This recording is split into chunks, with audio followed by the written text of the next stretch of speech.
رمضان المبارک میں جو برکات ہیں وہ تو بے حد و بے شمار ہیں، لیکن کس بنیاد پر ہیں اور اس کی ساری اہمیت کی بنیاد کیا ہے وہ بہت عجیب بات ہے۔ خود قرآن کریم فرماتا ہے کہ رمضان وہ مہینہ ہے جس میں اللہ کریم نے اپنے بندوں کو اپنے ذاتی کلام سے نوازا۔ سبحان اللہ۔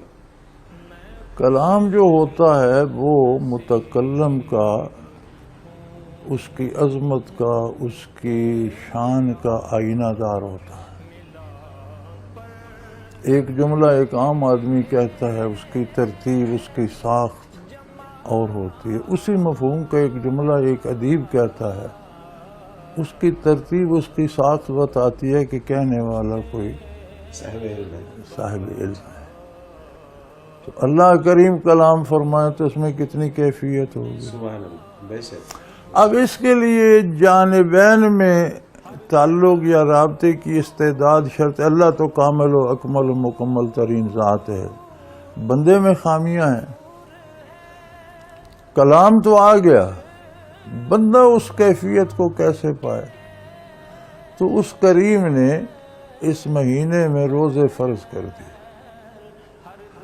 روزہ بندے کو فرشتوں جیسی صفات کی طرف لے جاتا ہے، اوصاف ملکوتی کی طرف لے جاتا ہے۔ نہ کھانا، نہ پینا، کم سونا، جھوٹ نہ بولنا، غلطی نہ کرنا، غلط نہ سوچنا، غلط نہ دیکھنا، غلط نہ سننا، یہ سارے اوصاف فرشتے کے ہیں۔